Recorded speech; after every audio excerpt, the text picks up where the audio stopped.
no, sorry, I probably read that out wrong. Scheffler's pictures bristle with uncanny wit. I should have been all one word, not me trying to put punctuation where it's not belonging. And then the last one is, it's a delightful sequel. And then the blurb. The Gruffalo said that no Gruffalo should ever set foot in the deep dark wood. But one wild and windy night, the Gruffalo's child ignores her father's warning and tiptoes out into the snow. After all, the big bad mouse doesn't really exist, does he? This book cost my ma €8.80 back in the day.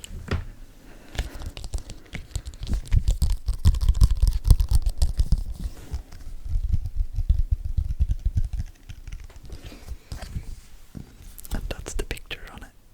So you have the Gruffalo and the Gruffalo's child and a picture of the big scary mouse. Let me set this up. I'm gonna get reading, folks.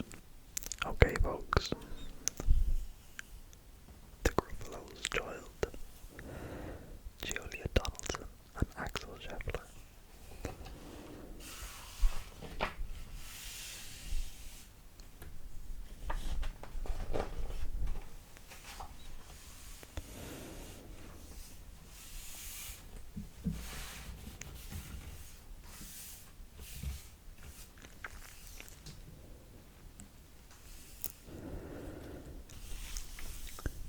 The Gruffalo said that no Gruffalo should ever set foot in the deep dark wood.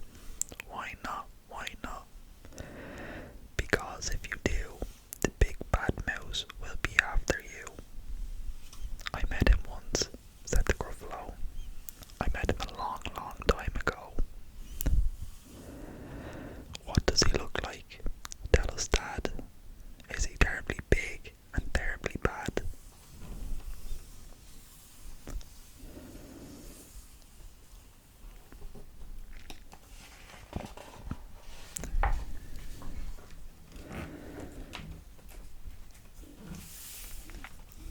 I can't quite remember, the Gruffalo said. Then he thought for a minute and scratched his head.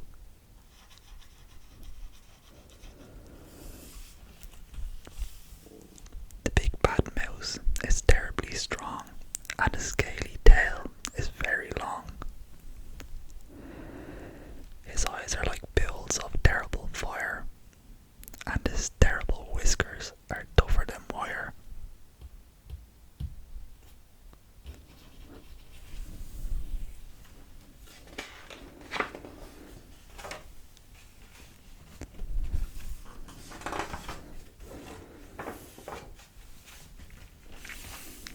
One snowy night, when the Gruffalo snored, the Gruffalo's child was feeling bored.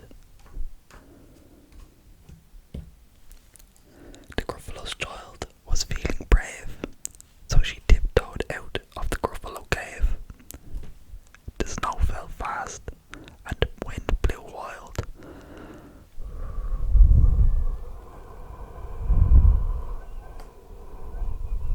Into the wood went the Gruffalo's child.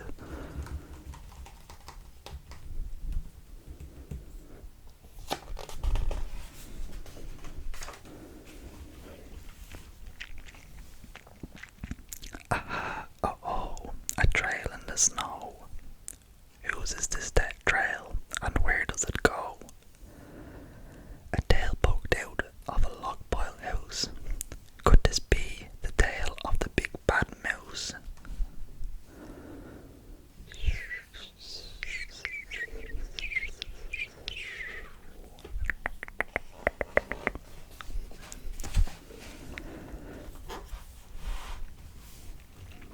Out slid the creature.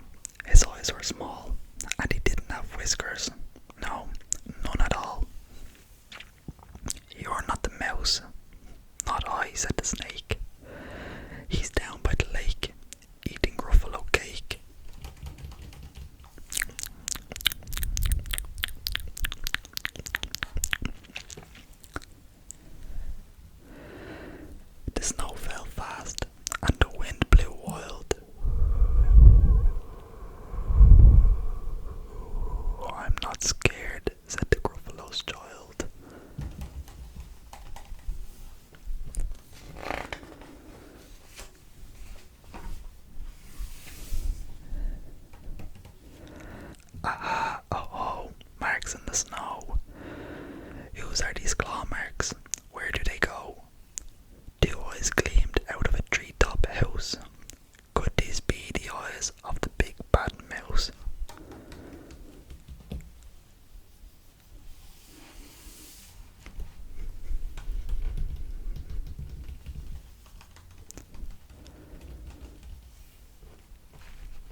whiskers of any sort.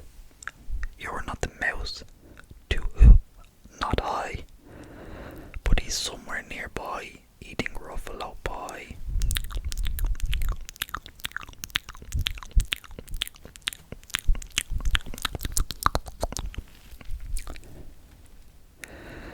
The snow fell fast, and the wind blew wild.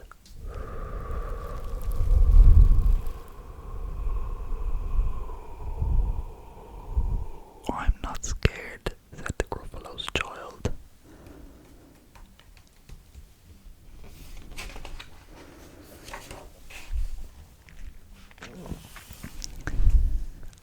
Aha! Oh, a track in the snow.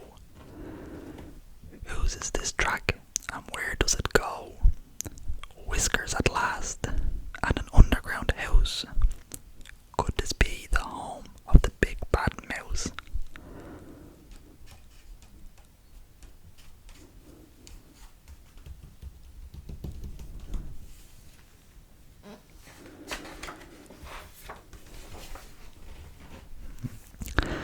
Out slunk this creature. His eyes weren't fiery, his tail wasn't scaly, his whiskers weren't wiry. You're not the mouse. Oh no, not me. He's under a tree, drinking Gruffalo tea.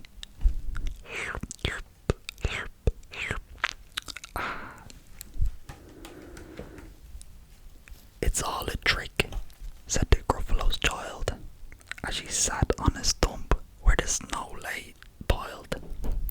I don't believe in the big bad mouse.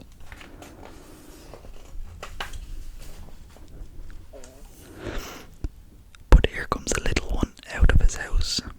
Not big, not bad, but a mouse at least. You'll taste good as a midnight feast.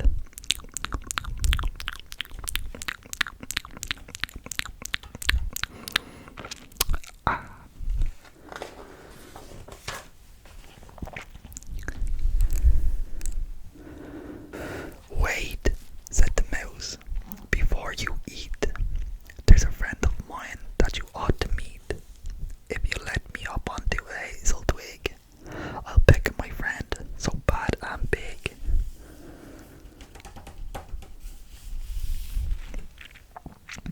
The Gruffalo's child unclenched her fist. The big bad mouse, so he does exist. The mouse hopped into the hazel tree. He beckoned and said, just wait and see.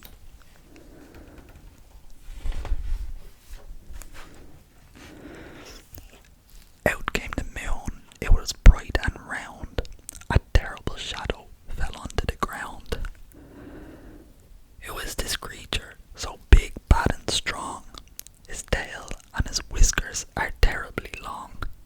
His ears are enormous, and over his shoulder he carries a nut as big as a boulder.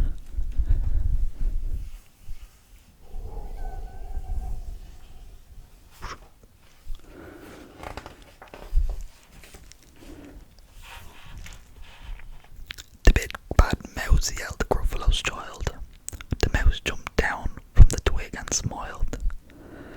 Aha, oh, prints in the snow. Whose are those footprints, and where do they go?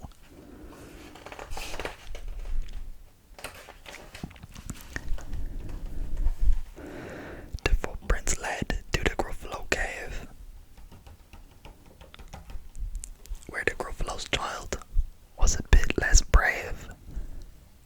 The Gruffalo's child was a bit less bored. And the Gruffalo snored.